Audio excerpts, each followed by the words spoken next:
Okay जी, तो last time हमने ये कर लिया था सारा कलर कोडिंग वाला, वो आ गया था ना समझ।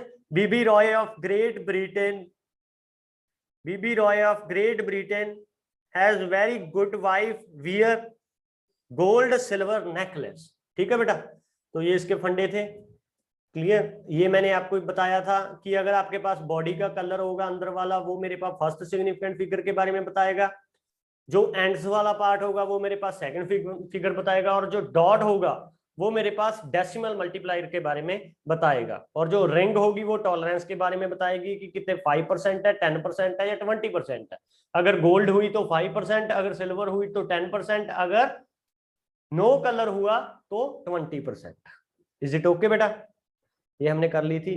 नेक्स्ट टॉपिक है आपका पास रजिस्टर का सीरीज कॉम्बिनेशन। सीरीज कॉम्बिनेशन का मतलब बात नाम से ही आपको पता चल गया, नाम से ही आपको पता चल गया कि रजिस्टर होंगे जो सीरीज में अटैच होंगे, रजिस्टर होंगे जो वो सीरीज में अटैच होंगे।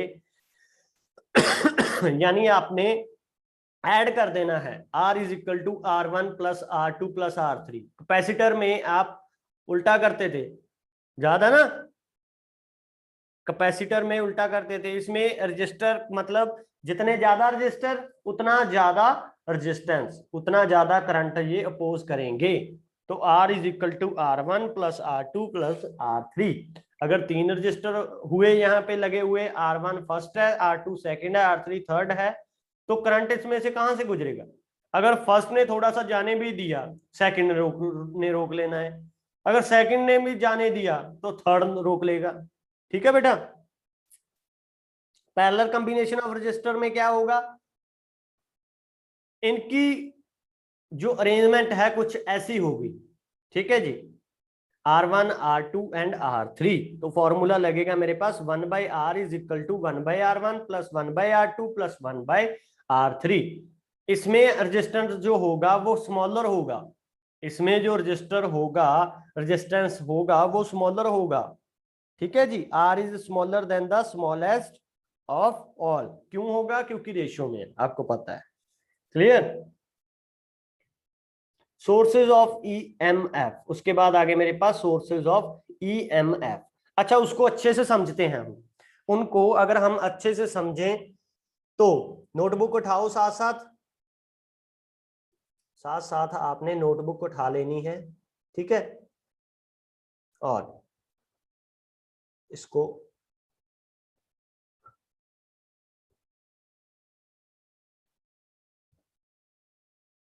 चलो जी।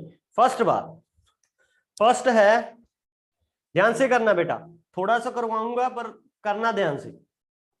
फर्स्ट वन क्या था मेरे पास? Combination of register. यानी फर्स्ट में क्या आ गया आपके पास? Series combination, series combination. लिखते जाना बेटा इसको साथ साथ। ठीक है बेटा, सीरीज कॉम्बिनेशन पहले समझ लो अच्छे से। इसमें क्या आएगा? इफ टू और मोर resistors are joined end to end so that same current flow through each of them, then they are said to be connected in series। ठीक है बेटा, तो डेफिनेशन भी लिखवा देता हूं इसकी। इफ टू और मोर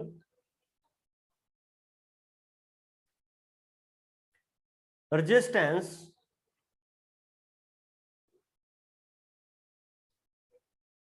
are connected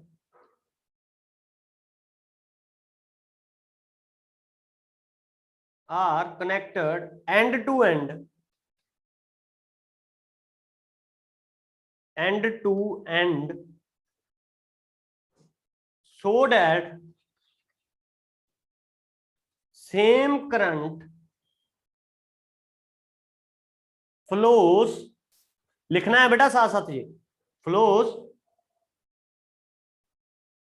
through each of them, then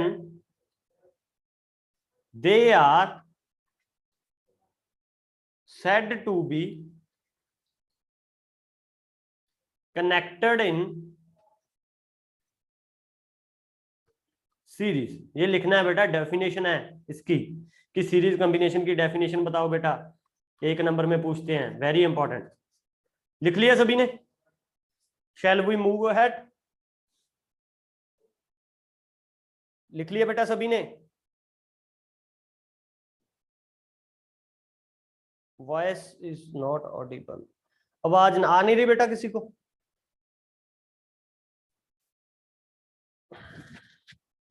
आवाज नहीं आ रही बेटा?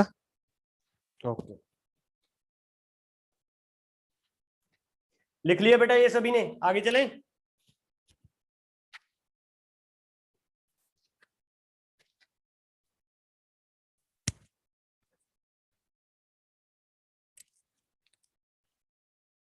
चलें आगे।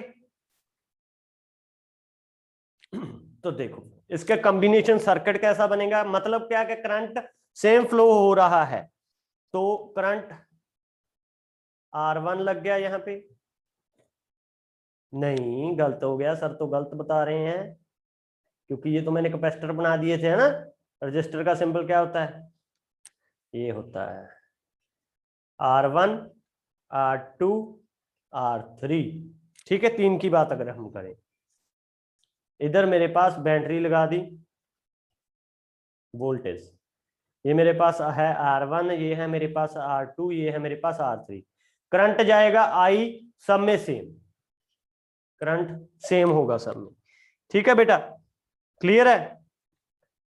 तो इनका कॉम्बिनेशन हमने करना है, तो कैसे कर देंगे, बस तीनों को कंबाइन करना है। तो ये मेरे पास बैटरी आ गई, ये मेरे पास RS हो गया, ये मेरे पास I, इसमें से करंट पास आउट हो रहा है। क्यों? क्योंकि मेरे पास RS क्या होता है, R1 plus R2 plus R3। ठीक है जी। अब ये कहां से आया, इसको प्रूफ करेंगे हम कि कहां से आए। ओके जी, आपको पता है ओम्स लॉ क्या कहता है, V is equal to I R, V is equal to I R. तो फर्स्ट में V की वैल्यू कितनी होगी बेटा, V1। सेकंड में कितनी होगी बेटा, V2। थर्ड में कितनी होगी बेटा, V3। तो लिख लो बस। तो V1 कितनी है, I तो सेम ही है, I R1। V2 कितनी है फर्स्ट में, V2 is equal to I R2, लिखना है बेटा ये भी साथ साथ। V3 कितनी है, I is equal to R3। इसे टोके बेटा। बट आपको पता है कि वोल्टेज जो होती है वो किसके इक्वल होती है, V is equal to V1 plus V2 plus V3। ये तीनों वैल्यू जो तीनों आई इसमें पुट कर दो तीनों में, तो आई नीड द V। तो V कितना आ जाएगा मेरे पास, V की वैल्यू कितनी आएगी, I RS is equal to I R1 plus I R2 plus I R3। I common आ गई बेटा, R1 plus R2 plus R3, यहां पे I इधर आ गई RS, I से I कैंसल, तो RS की वैल्यू कितनी आई, R1 plus R2 plus R3, hence proved. Clear बेटा, एनी डाउट?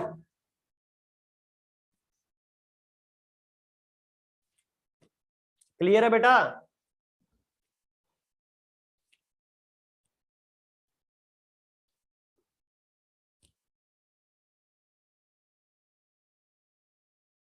हो जाएगा, कर लोगे। तो पॉइंट जो आपने इसमें याद रखने हैं, फर्स्ट करंट जो होगा वो सेम होगा, सेकंड RS की वैल्यू कितनी होगी, R1 plus R2 plus R3। Third जी रेजिस्टेंस जो होगा ओवरऑल रेजिस्टेंस से, ओवरऑल रेजिस्टेंस जो होगा वो ग्रेटर होगा। ठीक है, तीनों का सम आ गया ना। ठीक है जी, तीनों चीजें याद रखोगे आप। Is it okay? लिख लिया सभी ने? यस और नो? यस और नो? Yes sir. आगे चलें। ठीक है, तो ये था आपके पास सीरीज कॉम्बिनेशन। अब सेकंड हम करने वाले हैं कौन सा?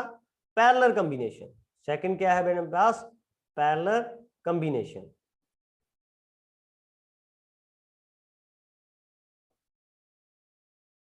तो देखो, पैरेलल कॉम्बिनेशन की पहले डेफिनेशन लिखेंगे।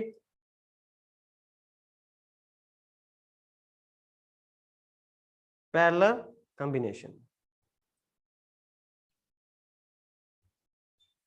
लिखो बेटा definition.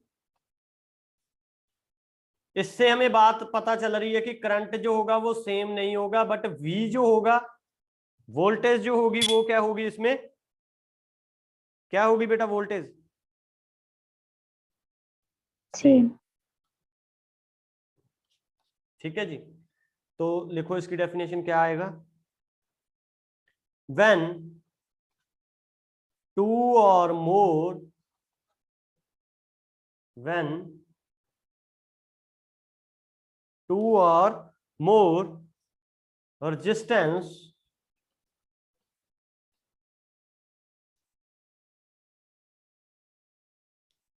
are joined or connected so that one end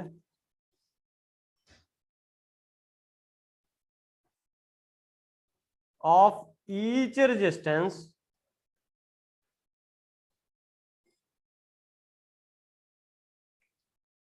is connected at one point and other end is connected to another common point.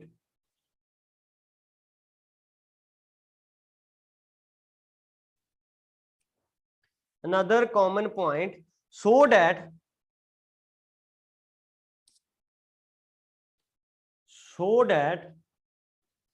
potential difference V लिख लेना ब्रैकेट में, potential difference V remain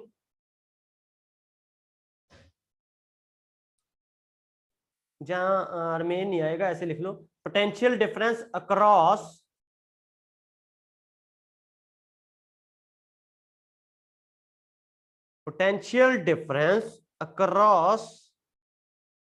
each resistance is same. Each resistance is same. लिख ली बेटा, ये definition है इसकी, लिख ली सभी ने? Yes or no? When two or more resistance are joined so that one end of each resistance is connected at one end and other end is connected to another common point so that potential difference V across each resistance is same. Clear बेटा सबको? Yes or no? ठीक है, चलो फिर आगे। Diagram इसकी कैसी बनेगी बेटा?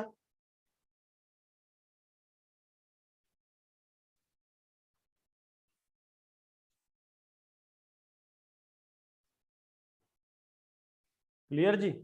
R1 R2 R3, नीचे बैटरी आ गई मेरे पास V।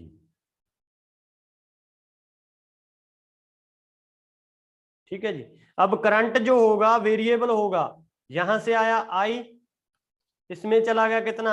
I1, इसमें चला गया बेटा कितना? I2, इसमें चला गया बेटा I3। फर्स्ट पॉइंट इसमें क्या है कि जो वोल्टेज है वो क्या रहेगी? सेम रहेगी।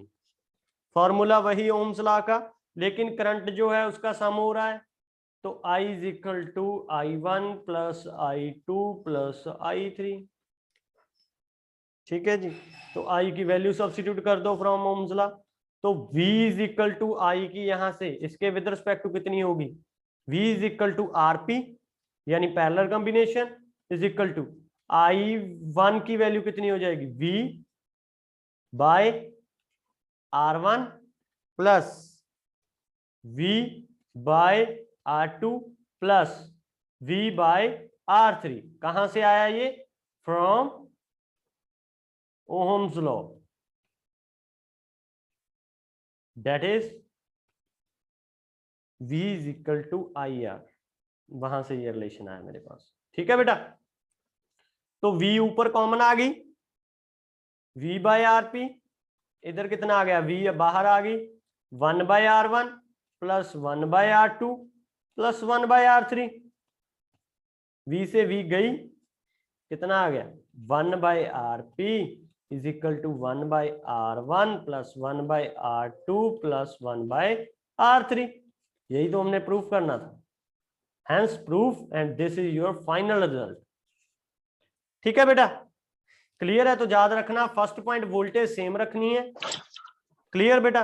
और जो फॉर्मूला आएगा मेरे पास कितना आएगा, 1 by RP is equal to 1 by R1 plus 1 by R2 plus 1 by R3। ठीक है जी। थर्ड में रेजिस्टेंस जो होगा, जो आएगा रेजिस्टेंस ओवरऑल जो होगा मेरे पास, वो क्या होगा, लेस होगा, कम होगा। म्यूट रखो बेटा अपने आप को। कौन है ये?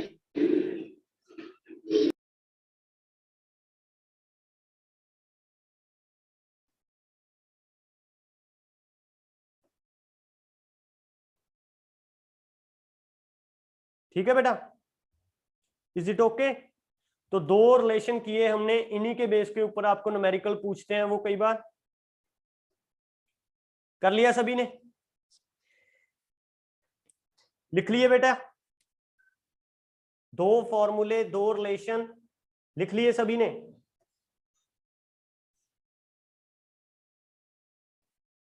यस और नो?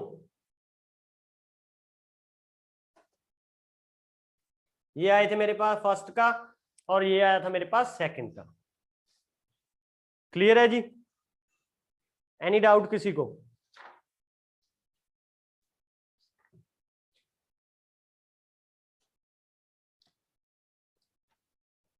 कोई डाउट तो नहीं है बेटा किसी को? अगर कोई अब इसमें प्रॉब्लम है तो मुझसे पूछ सकते हो आप।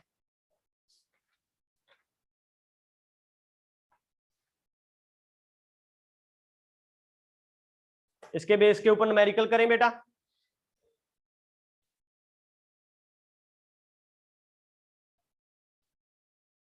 न्यूमेरिकल करें इसके बेस के ऊपर? चलो फिर फर्स्ट न्यूमेरिकल करो बेटा।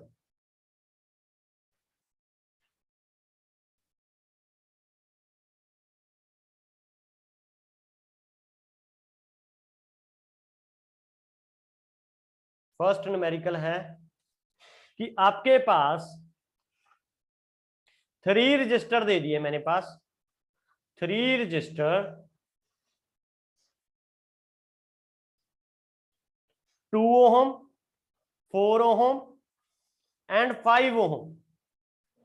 ठीक है जी, are connected in parallel. I need the answer, hurry up. Are connected in parallel, what is the total resistance? Very easy बेटा, what is the total resistance, यानी RP निकालनी है आपने। हो जाएगी बेटा 1 बाई RP, फॉर्मूला लगा दो बेटा, 1 by R1 plus 1 by R2 plus 1 by R3। तो 1 by RP is equal to 1 by 2 plus 1 by 4 plus 1 by 5। करो बेटा, इसका एलसीएम ले लो। ठीक है, और प्रूव कर देना। कितना आएगा, 20। ठीक है, 10 प्लस 5 प्लस 4। ठीक है जी, तो आंसर कितना आ गया बेटा, 19/20। नो, आंसर कितना आएगा, 1 बाई RP था, तो रिवर्स करो, RP इज इक्वल टू 20/19। इसको जब प्रूव किया 1.0 समथिंग आएगा, ठीक है, 1 पॉइंट समथिंग आएगा। तो यहां से आपको पता चल गया कि 2 था सबसे छोटा, तो इससे भी कम आ रहा है। तो अगर तो इससे कम आया छोटे से तो आपका आंसर सही है आरपी में। अगर कम नहीं आया तो आंसर गलत है। आ गया सबका आंसर? ये आ गया बेटा सबका ये आंसर? एक और करो। वो बोलते कि 3 रजिस्टर दे दिए मेरे पास, 3 रजिस्टर दे दिए, 1 ओम, 2 ओम एंड 3 ओम, सीरीज में कनेक्टेड है, टोटल रेजिस्टेंस बताना है। मैं चुप कर जाना हूं बहुत सौखा। टोटल रेजिस्टेंस तो बस R S is equal to R1 plus R2 plus R3। तो 1 plus 2 plus 3, 3, 5, 6 is your answer. 6 ohm is your answer. तो यहां से प्रूफ हो रहा है आपको इससे बड़े से ज्यादा है। तो यही तो होता है कि जो रेजिस्टेंस होता है वो ग्रेटर होता है, ओवरऑल रेजिस्टर जो होता है वो ग्रेटर होता है। क्लियर है बेटा? एनी डाउट किसी को? हो जाएंगे?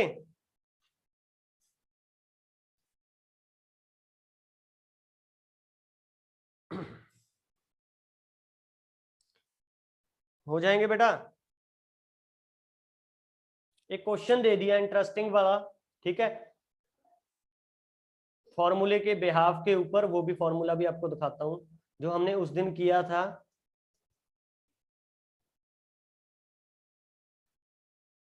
ये वाला फॉर्मूला टेम्परेचर कॉफिशिएंट वाला, दैट इज अल्फा आपने निकालना है।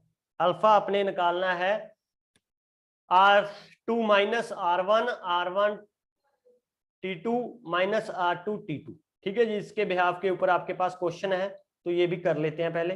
ठीक है जी, वो क्वेश्चन आपके पास क्या दे दिया, पहले तो फॉर्मूला नोट कर लो। ये अल्फा इज इक्वल टू, पहले ये करो, RT माइनस R0 यानी 0 डिग्री सेल्सियस के ऊपर R0T, और alpha is equal to R2 minus R1, R1T2 minus R2T1। कर लिया बेटा note?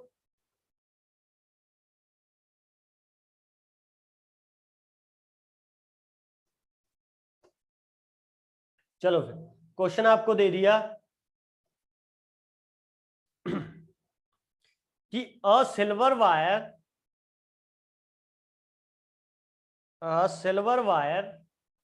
Has resistance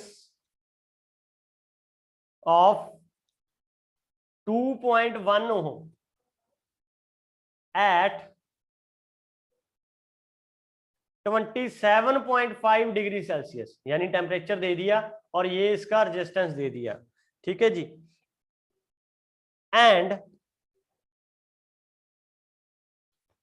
resistance of, दूसरा रेजिस्टेंस दे दिया 2.7 ओम, 2.7 ओम, कितने पे? At 100 degree Celsius. यानी आपके पास T2 भी है, T1 भी है, R1 भी है एंड R2 भी है। तो फॉर्मूले में पुट करके आंसर आ जाएगा अल्फा का। ठीक है जी, आपने क्या करना है, डिटरमाइन द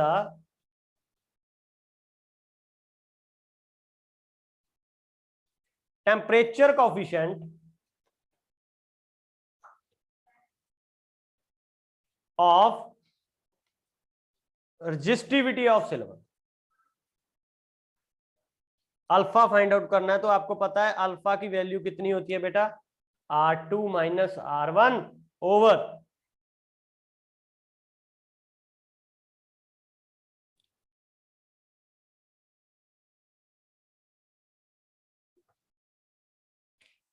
यानी T2 माइनस T1, इसकी वैल्यू लिख देनी है आपने।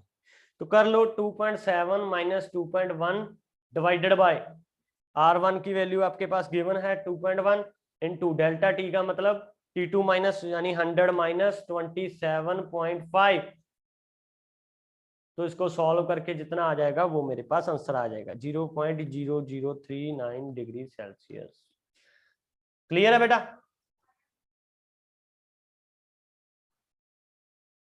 क्लियर है सबको?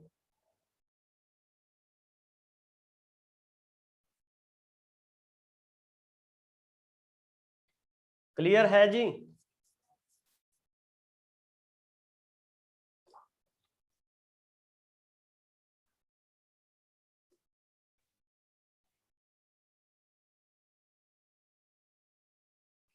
Next topic is sources of EMF. Next topic is your sources of EMF. The EMF का मतलब होता है इलेक्ट्रोमोटिव फोर्स। इलेक्ट्रोमोटिव फोर्स क्या होती है? ये maximum potential difference between two electrode of the cell when no current is drawn from the cell. कोई भी सेल दे दिया, उसमें से जितनी तब मैक्सिमम वैल्यू होगी किसकी? V की, पोटेंशियल डिफरेंस की, उसको बोल देंगे आप इलेक्ट्रोमोटिव फोर्स और EMF ऑफ द सेल।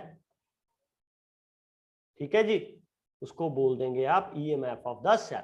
अगर कंपैरिजन करें EMF एंड पोटेंशियल डिफरेंस में, V क्या होता है और EMF क्या होता है? First one, EMF is the maximum potential. ये तो मैक्सिमम पोटेंशियल आ गया जी, जब उसमें से करंट आप नहीं निकाल रहे तब सेल में कितनी वैल्यू है। ठीक है जी, यानी जो ऊपर नहीं लिखा होता 3.5 वोल्ट, वो उसकी EMF होती है जब उसमें से करंट नहीं निकाल रहे, जितनी उसकी मैक्सिमम पोटेंशियल डिफरेंस है। ठीक है जी, of cell when no current is drawn from the cell, that is when the current is open. Potential difference क्या होगा? वो वाला डिफरेंस, वो वाला potential between any two point जब सर्किट आपका चल रहा होगा या क्लोज्ड होगा, यानी V2 minus V1।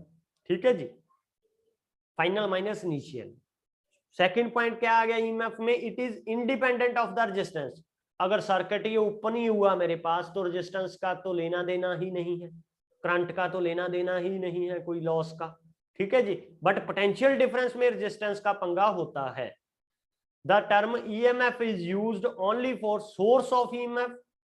It is measured between any two point of the circuit. वो दो पॉइंट्स के अंदर आप लगा सकते हो, बट वो मेरे पास सोर्स ऑफ EMF की मैक्सिमम वैल्यू बताएगी EMF की। फोर्थ पॉइंट EMF का क्या है? It is greater than the potential difference between any two point of the circuit. ठीक है जी, however potential difference is greater than EMF when the cell is being charged। जब charge कर रहे हो cell को तब पोटेंशियल डिफरेंस बड़ा होगा। अगर आप कुछ भी नहीं कर रहे, उसमें से करंट नहीं ड्रॉ नहीं कर रहे, ना ही उसमें डाल रहे हो, तब मेरे पास EMF की वैल्यू बड़ी होगी। क्लियर है बेटा डिफरेंस? एनी डाउट किसी को? ये डिफरेंस कई बार पूछ लेते हैं आपको कि EMF एंड पोटेंशियल डिफरेंस में क्या डिफरेंस है, तो आपने जल्दी से फट देने बता देना है कि EMF जो होती है इलेक्ट्रोमोटिव फोर्स होती है जी। ये कुछ नहीं बताती, ये पोटेंशियल डिफरेंस के बारे में बताती है कि पोटेंशियल डिफरेंस मैक्सिमम होता है, और मैक्सिमम कब होगा? वो जब सर्किट मेरे पास ओपन हो और जब उसमें से आप कोई करंट नहीं ड्रॉन कर रहे, यानी जो आप दुकान से सेल लेके आते हो उसको किसी सर्किट के साथ अटैच नहीं करते, तब उसके ऊपर EMF की वैल्यू मैक्सिमम होती है। अगर आपने सेल रिमोट में डाल दिया, वो वर्किंग करने लग गया, जहां रिमोट वाली गाड़ी में डाल दिया, वर्किंग करने लग गया, तो तब EMF वैल्यू नहीं आएगी, तब हम उसकी वैल्यू पोटेंशियल डिफरेंस की टर्म में लेते हैं। क्लियर बेटा? यस और नो? Hurry up.